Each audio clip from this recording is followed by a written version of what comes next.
Welcome to BibleWorm.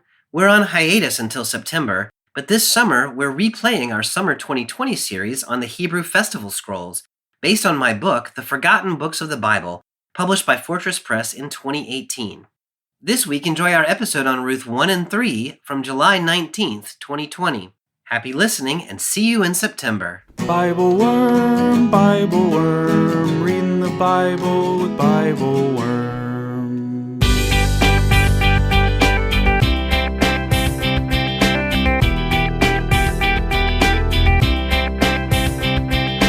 Welcome to BibleWorm. I am Dr. Amy Robertson, here each week with my good friend, Dr. Robert Williamson. We are two Bible scholars and people of faith, one Jewish and one Christian.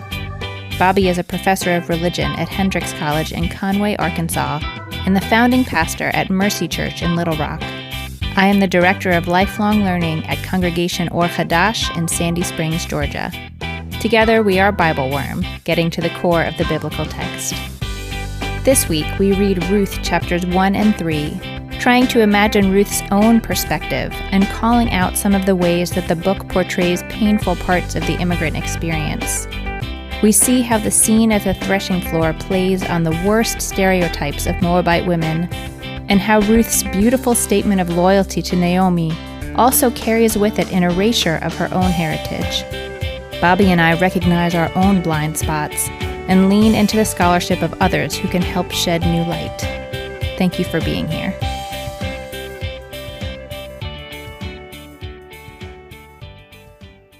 Hello, Bobby. Hey, Amy, how are you this week? Today, we get to be troublemakers. Yeah. We usually don't come into a text with the express intention of not reading against the grain, but a little, I don't know, like digging out some stuff that maybe isn't laying right at the top of the text. Yeah.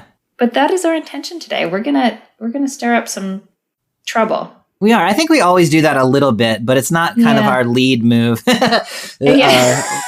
that often. Yeah. So this is our second week in the book of Ruth. It is. Last week we read from chapters 2 and 4. This week we will read from chapters 1 and 3. We did a lot of introduction to the book last time, as we usually do when we're starting a new book. Mm-hmm. But what do you think we need to know now as we're coming back for week 2? So the book of Ruth is about a Israelite woman, Naomi, who returns from Moab with her Moabite daughter-in-law, Ruth, after all the men in the family, Naomi's husband and her 2 sons, including Ruth's husband, Mahlon, have all died. And they come back to Israel, to Bethlehem, and they're trying to make their way in the world of Israel. And so we talked last time about how the book of Ruth shows Ruth the Moabite, who makes her way and really kind of saves her mother-in-law Naomi by going to the field of Boaz and gleaning. And by the end of the book, they end up Boaz and Ruth being married, producing a new child, Obed, who becomes the grandfather of King David. And so we sort of talked about how that depiction of this Moabite woman as sort of a model immigrant who does all the right things and becomes a foundational figure in the lineage of King David really kind of shakes up some stereotypes about what Moabites are like. We were reading the book kind of set in the time of Ezra and Nehemiah, where there was an anti-immigrant sentiment already, and people were sort of thinking that the way that the returnees needed to secure their future was to get rid of immigrants. And this book sort of comes into that context saying, no, look, immigrants have always been part of our culture and foundationally part of David's lineage.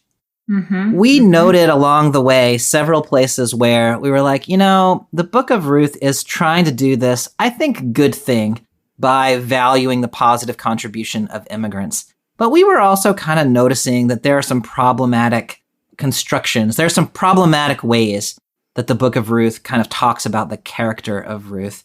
And so we noted some power differentials between her and Boaz. We noted how often it depicts her as deferential, how it calls her Ruth the Moabite from Moab. And so last time we said, we're going to come back next time and we're going to kind of try to dig around a little bit in what does the book of Ruth do to Ruth in what might be less positive ways while it's trying to do this good thing about sort of rehabilitating a pro-immigrant viewpoint in Israel. So are you ready to read? I am, yeah. Okay, so our first section is in chapter 1, verses 14 to 18. They broke into weeping again, and Orpah kissed her mother-in-law farewell. But Ruth clung to her. So she said, "See, your sister-in-law has returned to her people and her gods. Go follow your sister-in-law." But Ruth replied, "Do not urge me to leave you, to turn back and not follow you. For wherever you go, I will go. Wherever you lodge, I will lodge. Your people shall be my people, and your God my God. Wherever you die, I will die, and there I will be buried. Thus and more may the Lord do to me, if anything but death parts me from you." When Naomi saw how determined she was to go with her, she ceased to argue with her, and the two went on until they reached Bethlehem. This is such a famous passage. I mean, it's so beautiful. Yeah. You know, it's used at weddings, right? Is this a wedding text? Yeah, it's such a beautiful expression of commitment between two people that it sort of has, in some ways, become a model for what marriage maybe ought to be, even though this is spoken by a daughter-in-law to her mother-in-law. How is this text? I mean, this is famous also in the Jewish tradition, right? Yeah, and it can be seen, you know, as a family formation that might be used in the context of a wedding. It is also, I would say, predominantly seen as the model conversion. Yeah. You know, that she has decided to join the Israelite people and take the Israelite God as her God. You may have noticed that sort of prior to this, in chapter 3, this last time that we just read that Naomi tries to send her go back to your people, and she refuses, is the third time. And there's a Jewish tradition that when someone comes and says, "I want to join the Jewish community," that you try to send them back 3 times. And if they still want to, then that shows their commitment and devotion to really, truly joining the community, just as Ruth does here. So she really is like the model convert.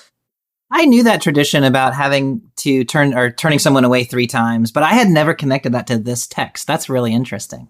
I love that. Yeah, we do love our Ruth. Yeah. So could I trouble this a little bit? Yeah, please do. This back and forth between Ruth and Naomi, does Naomi not want her to come because she's going to cause trouble for her? Because it will make her life harder to bring a Moabite woman to Bethlehem?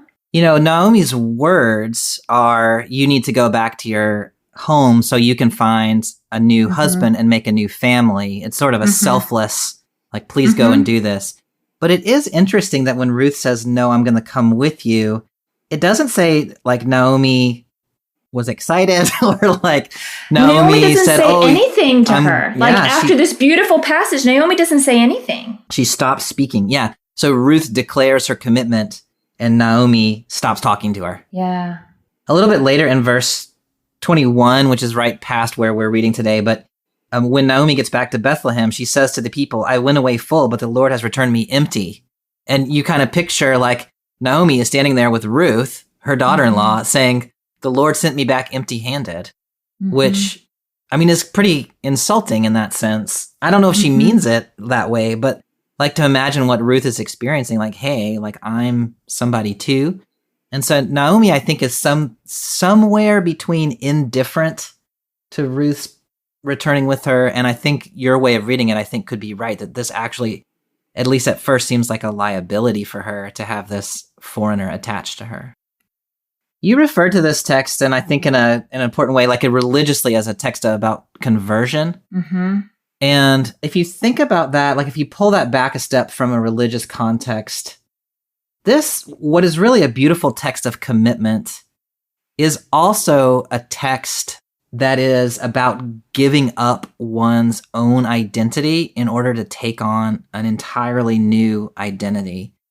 A scholar that's really helped me with this is Dr. Yolanda Norton, who teaches out at the Graduate Theological Union in Berkeley. She's a womanist biblical scholar, and she talks about this passage. She refers to it as Ruth's assimilationist articulation, which the first time I read that, I was really struck. Yeah, ouch. Yeah. And so Ruth, in order to remain accepted in this text, and then by Naomi, and then in this culture to which she's going, she's had to say, okay, your people are my people. Your God is my God. Mm-hmm. She has forsworn, in Norton's words, she has forsworn any Moabite allegiance, and she has just fully become Israelite. Whereas Orpah makes the opposite decision, which is, I'm going to go back and be a Moabite. And the text writes her out completely. Like, we never hear from Orpah again. And so that has really challenged me to think, about to what extent is the book of Ruth really an assimilationist book, where what it's saying is, well, we value Ruth exactly because she was willing to turn her back on being a Moabite and become sort of a tangential Israelite.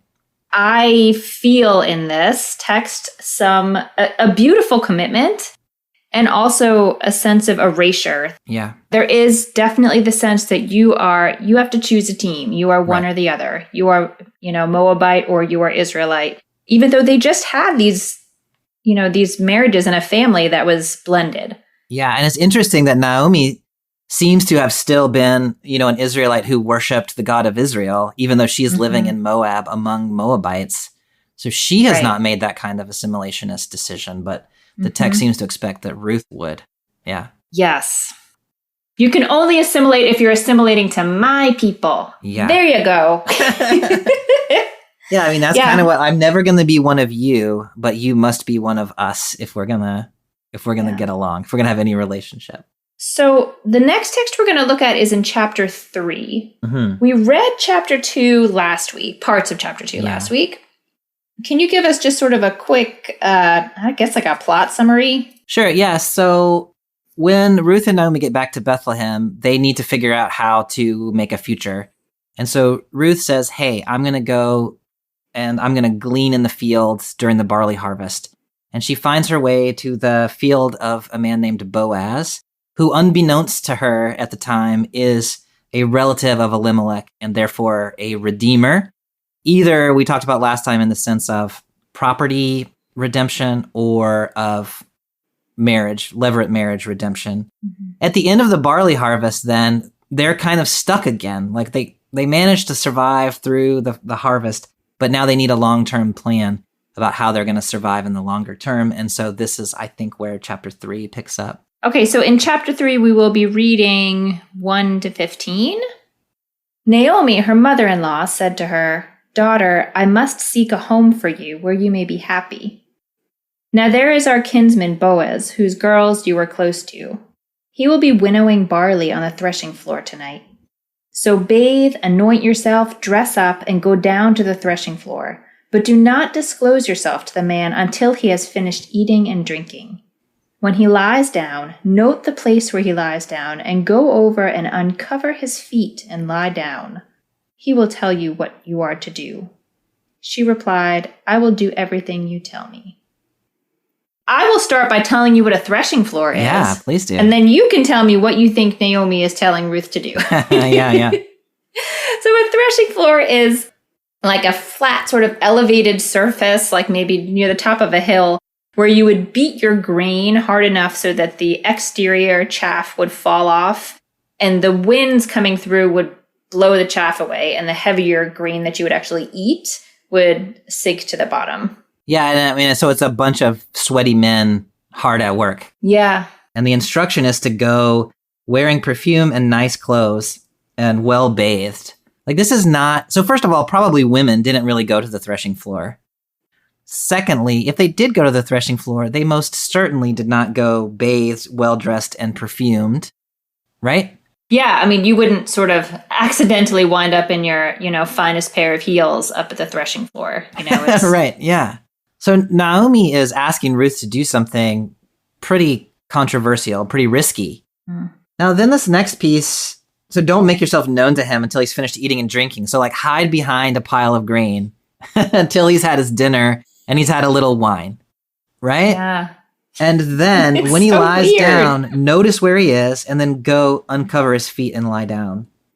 So there is a whole big ol' controversy about what exactly that means, so that she should uncover his feet and lie down.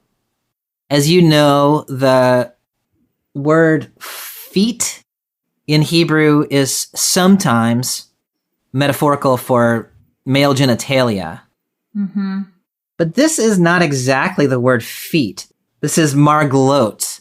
So it's the foot place. One could read this as Naomi saying, go and uncover his genitals and lie down next to him. One could understand this as go, like, take the blanket off his feet and lie down next to him, which is very sweet, I guess. And some scholars read it as go uncover yourself, kind of unstated, and lie down where his feet are. Now, I think probably either the first or the last one of those is probably what the text is really getting at. Like, somebody's got clothing removed, and Ruth is lying next to them, and he has had something to drink. And then when he wakes up, he'll tell you what to do. There's only so many things that can really mean. What would you add about that? Well, I had a question as you were talking about. I really like the sort of nuance that you added, that it really says like the foot place, like it's where his feet are. Yeah. Do you think that laying there would be like an act of humility? Sort of like if you bow at someone's feet, that's clearly a lowering yourself, and elevating them. No, I think that's a reasonable interpretation. So if you read it as she is lying down next to his feet, then like this is forward. This is very forward. But that, like reading it that way, I think brings a little bit of a sense of recognition of social ordering or something like that. Which has definitely been her MO. Yeah, it has. Like in all of her interactions with Boaz. Yeah. Now if someone has been uncovered to some degree and she's lying next to his feet, I think there is both a sense of submissiveness there, but also clearly a sexual invitation of some kind or another. I mean, or maybe not even an invitation. It might be, one way of reading this text is that Naomi's plan is that Ruth should behave in such a way that when Boaz notices her, he's not sure what has or has not already happened. Yeah, so there's a thought that maybe he'll wake up and see her and not know whether something sexual has happened. Yeah. And so now you hear, when you say it that way, you hear the story of Genesis 19 in the back of your head, which is the story of the origin of Moabites, which we talked about last week, in which Lot's two daughters, after the destruction of Sodom, get him drunk, go in and have sex with him while he is asleep, and he doesn't know it ever happened, and then they become pregnant. So a Moabite woman, you've been drinking, a Moabite woman is laying next to you and you wake up. Like, that's playing with that story in a way that is suggesting, like, this is the kind of thing Moabite women do. So who's to say that she hasn't also done the same thing? Yeah. Now, I don't think Naomi is actually telling Ruth to sleep with Boaz, but I think she might well be telling Ruth to make him wonder. I don't know. She might be telling him to sleep with Boaz. Right, but she might be telling her just to try to create a situation where Boaz either reconsiders what possible relationships are with Ruth, or feels a different level of responsibility to her because he thinks that they've had some kind of physical relationship. Yeah. Is there anything else we want to say about this first bit, or should we go on and see what happens when Boaz wakes up? The only other thing that I would say is Ruth in verse 5, she says, I'll do everything you're telling me, which is almost what she does in the next part that you're about to read. But she doesn't quite do it the way that Naomi told her to do it, which I find really interesting. Yeah. Yeah, she likes to add her own interpretation to things. She does. Okay, so picking up in verse 6. She went down to the threshing floor and did just as her mother-in-law had instructed her. Boaz ate and drank, and in a cheerful mood went to lie down beside the grain pile. Then she went over stealthily and uncovered his feet and lay down. In the middle of the night, the man gave a start and pulled back. There was a woman lying at his feet. "Who are you?" he asked. And she replied, "I am your handmaid, Ruth. Spread your robe over your handmaid, for you are a redeeming kinsman." Tell me about what you think happened. Yeah, I mean, I think that Ruth mostly has done exactly what Naomi said. And so what we were saying before about going and uncovering whatever she uncovers and lying down after he's had a little bit to eat and drink. She did that part. So then Boaz, at some point in the middle of the night, wakes up and there's somebody's uncovered and there's a woman lying next to him at his feet. And so his question is, who are you? Which you can read that in all kinds of ways, right? It could be read as sort of like what happened last night, or it could just be like read as like, hey, strange woman next to me, like, who are you? And so I don't know how one reads that. I mean, I read it as Boaz just, sort of waking up, still probably slightly drunk and really having no idea what's going on and being really surprised to see that there is a woman lying beside him. It's an awkward situation in which he finds himself. It is an awkward situation. It's like a Friends episode. They should do a Friends episode based on this scene. Yeah. Amazing. Now, I said before that Ruth doesn't do exactly what Naomi told her to. And what I meant by that was Naomi had said, and he will tell you what to do. But he doesn't. Yeah. He wakes up and asks a question, and then she tells him what to do. She sure does. Yeah. So first she answers his question. I'm Ruth, your servant. Here, Ruth says, I'm Ruth, your servant. And she uses the word Amma, which is different than she had called herself in chapter 2, where she had referred to herself as a shifcha. So she has, I think, elevated her status in an interesting kind of way. Like an Amma, I think, actually is a servant who might be marriageable, where a shifcha is not, or at least that's the way some scholars read that. Well, and she also does not say, I am Ruth the Moabite. That is true, yes. She is starting to transition her. Well, I don't know if she ever really does she identify herself as Ruth the Moabite, or is that something other people call her? I don't think she does. Finish that thought. I thought that was really interesting. Well, it's just, that is not the way she sees herself in the world. That might be the way that all the other people in this community see her, and be really important that she's, Ruth the Moabite from Moab, which the text keeps saying. But that is not how she describes herself. And she is describing herself here, I guess, optimistically in terms of her relationship to Boaz. Yeah. Not her relationship to her former people. Gosh, I don't even know how to describe Moabite people in this. And I mean, one might simply just say that like being Moabite is part of her identity, but it's not the whole of her reality.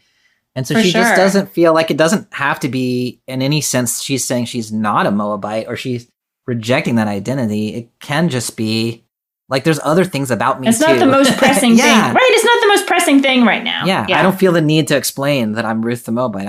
I'm Ruth. We don't need to append Moabite on there. Yeah. Yeah.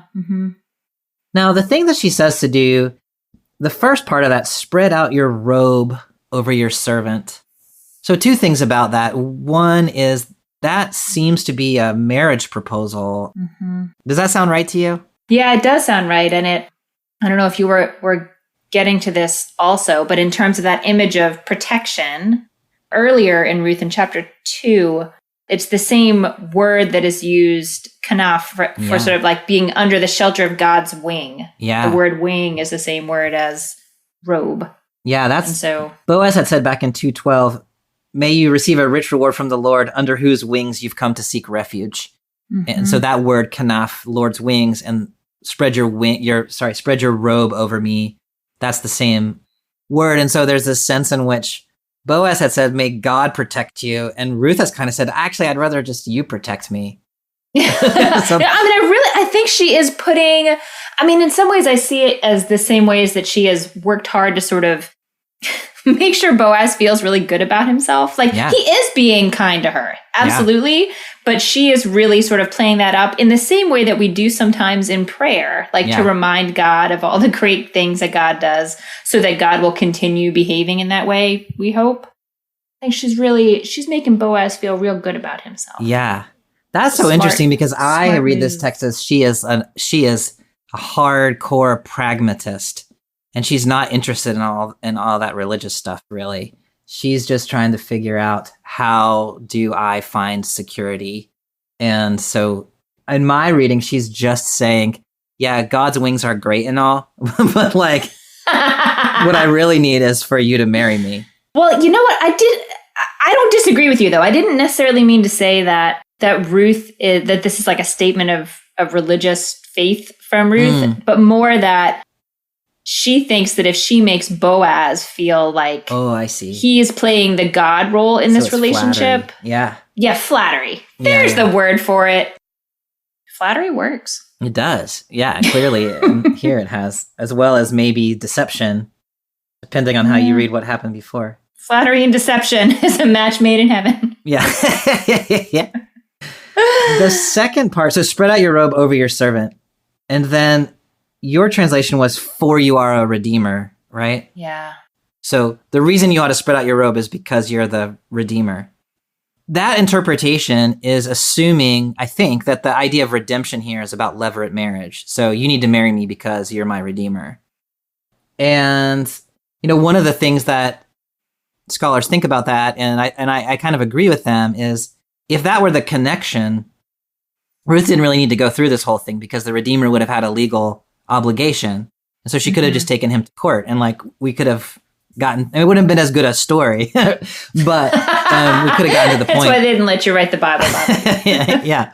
So it is also possible to read this as, spread out your robe over your servant, period. Surely you are a redeemer. Mm-hmm. And if you read it that way, and I like this, although I would not insist that it ought to be read this way, but that what Ruth has actually done is make two propositions there. So the first one is marry me. Mm-hmm. The second one is act as Naomi's redeemer of her land. Mm-hmm. And so she's made two requests, and what the function of those two requests is it keeps the family together. It finds protection for Ruth. But if Ruth just marries Boaz, Naomi's kind of left out of that picture.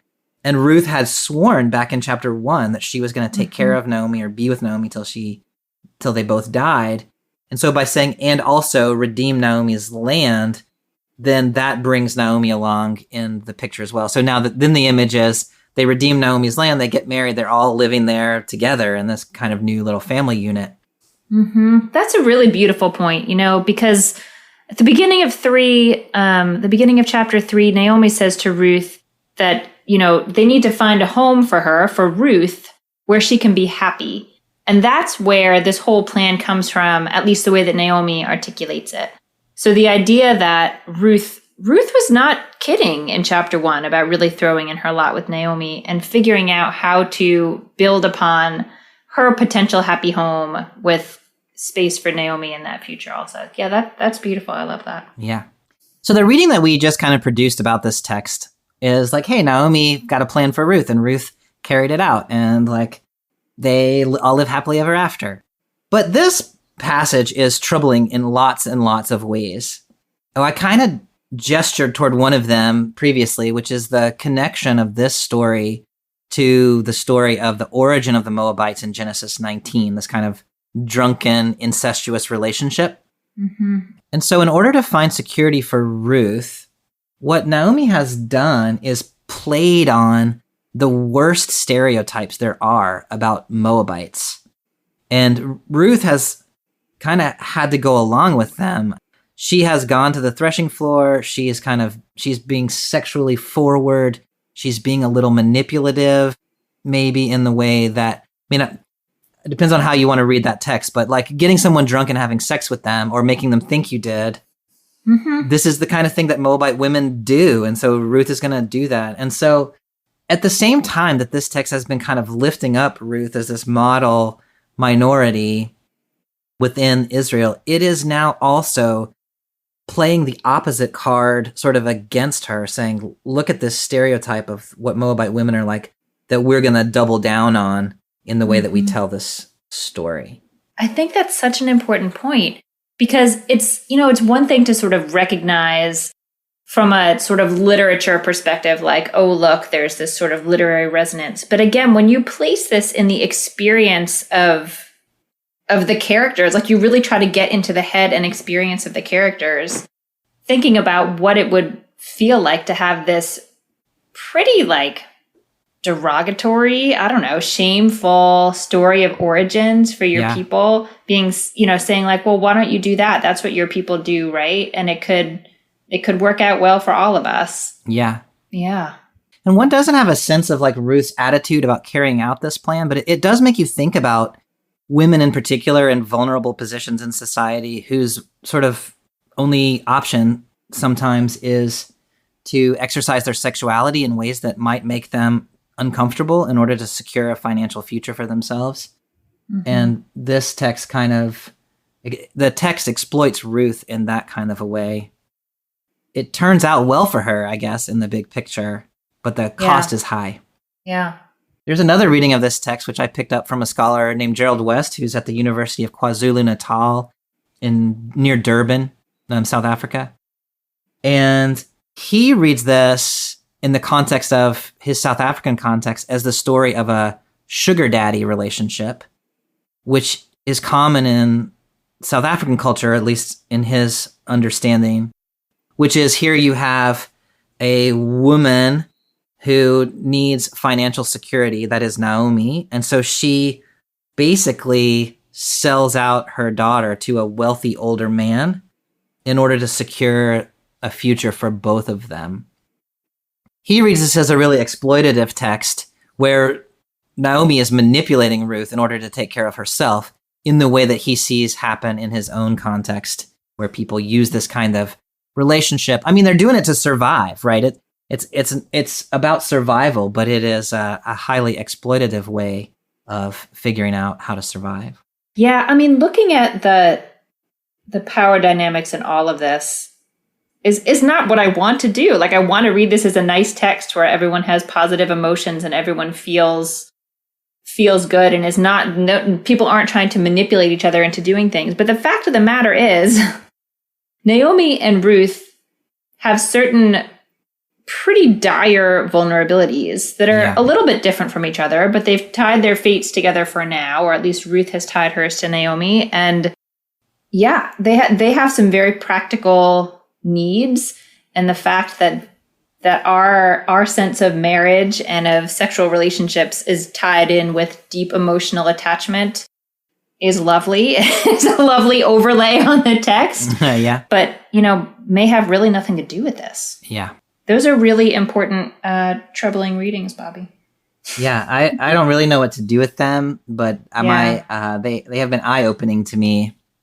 So our last section is verses 10 to 15.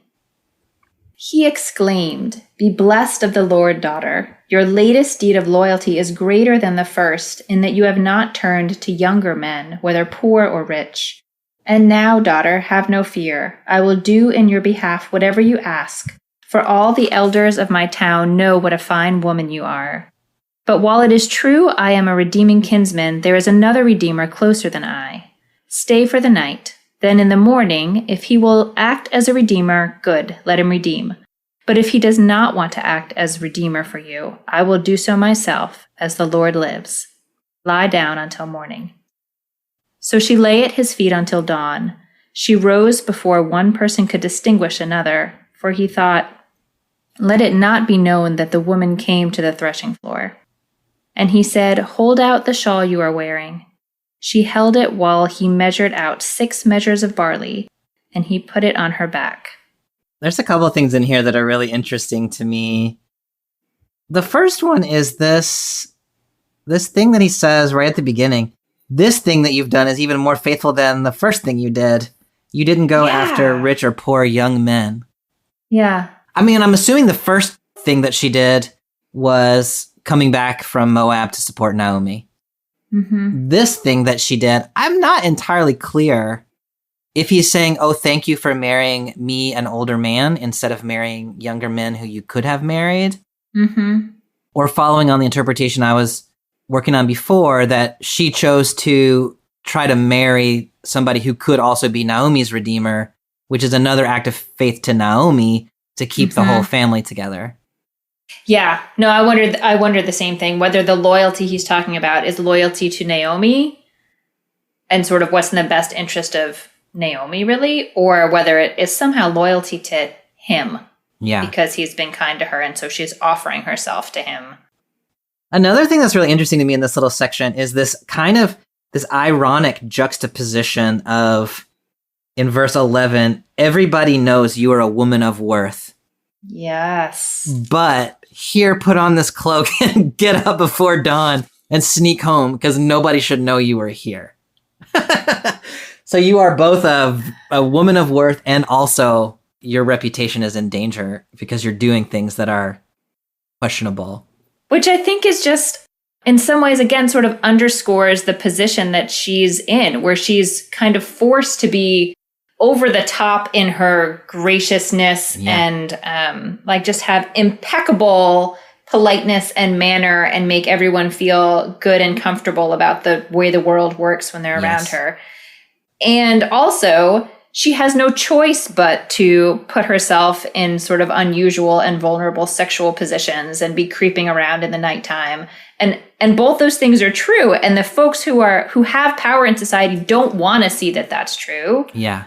And so this is helping them, I feel like it's helping them. I mean, it's helping her in some ways too, but it's helping them to be able to stay in their comfort and say like, no, she can just be, that sort of impeccably polite woman that you all know. And you don't have to think about the dangers that she needs to endure because of her place in society. I mean, kind of related to that is that Ruth is not really allowed just to be a person. Maybe that's what you mean. Yeah, that's a great point. No, that's not quite what I was saying, although I think it fits nicely. Say more. Like Gail Yee, who is a Chinese American biblical scholar who reads this text really wonderfully. She talks about Ruth in terms of Ruth is like a Chinese American, expected to be what her term is a model minority. That is, she's a foreigner who does all the right stuff all the time. She's smart, she's hardworking, she's deferential, she does all those things. So that's the one side. And then the other side is she's a Moabite. And we talked about this sort of damaging stereotype of the sexually questionable Moabite. And in this kind of way that is really stark in this text, but I think is true of a lot of people's experience in real life, is they are simultaneously expected to be these opposite things. And whichever one is more convenient to deploy, either the model minority or the reprehensible, sexually perverse trickster. Yeah. Society kind of deploys one or the other of those, and they go back and forth a little bit. But you can't just be like a regular, complicated human being who is neither a model nor a deviant. Yeah, that's really, I have thought of that in some ways, just in terms of a lot of texts about women and the biblical women in general, that they're sort of forced to be one or the other. They're in this sort of like symbolic position of being all good or all bad. And there's no area for like the grayness of what humanity is, right? Yeah. Like there's no person who's really like that. But all the more so, I think, when you have this outsider foreign status, you really get pushed very hard into the margins. Yeah. I feel like already in this conversation, you have offered a lot of really fertile ground for thinking about our communities today and issues that are really live in our country and our world. And I wonder, in our last little segment, is there something in particular you'd want to pull out as a message? I have kind of dropped in a lot of observations along the way, and you will notice that when I have dropped in those observations, they have almost always been attached to the name of another scholar, and those scholars have either been women of color or they have been somebody writing from the context of South Africa. And to me, that's instructive to say, when I read this text as my good white liberal self, I see a positive story about immigrants contributing to society and how we should not have anti-immigrant sentiment. Mm-hmm.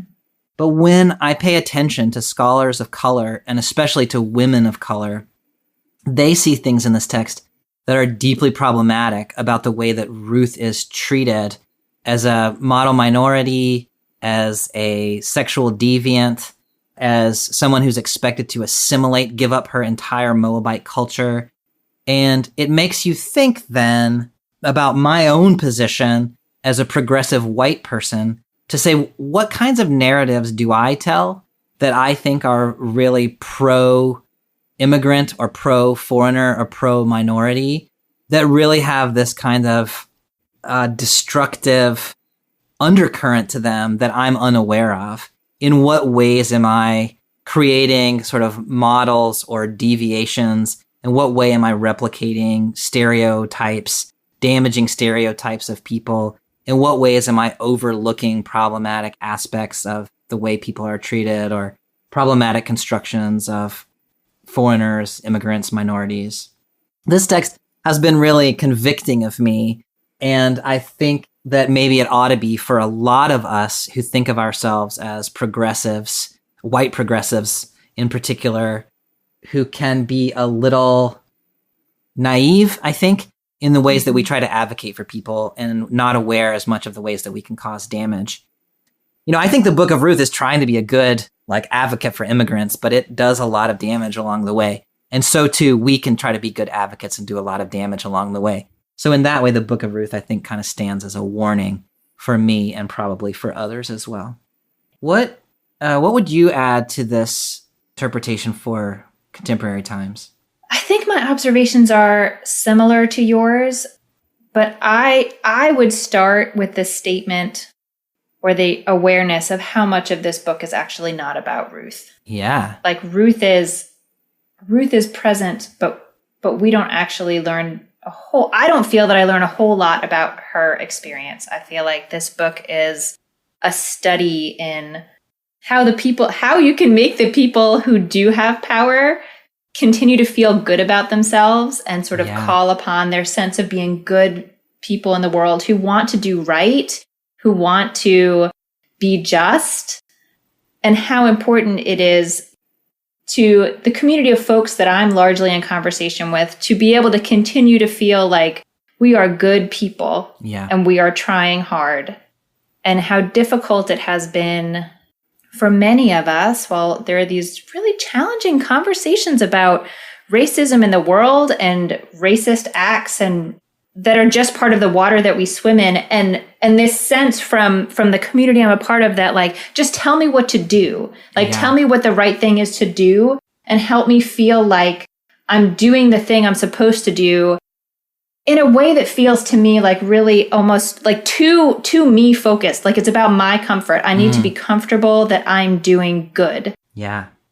And that's what I see in a lot of this book. It's not that Boaz is doing anything bad per se, but the whole book is sort of organized around the idea that he is good and needs to feel good. And we need to keep sort of underscoring how good he is. Amy, these texts get us into some things. Oh, man. Well, do we get a feel-good text next time, Bobby? So we're moving into the book of Esther. And next time we're going to talk about Esther chapter 1. So we're going to talk about Vashti, the Persian queen. Mm-hmm. So it is a feel-good text in a way. But mostly it's not. Oh, no. Not so much. But a good one. Yeah. But a good one. It's a good interesting one. Well, it is always a pleasure. I look forward to our next conversation. Me too. I'll see you then. All right. Bye. Thank you for joining us for another week of BibleWorm. We hope you'll be back with us again next week.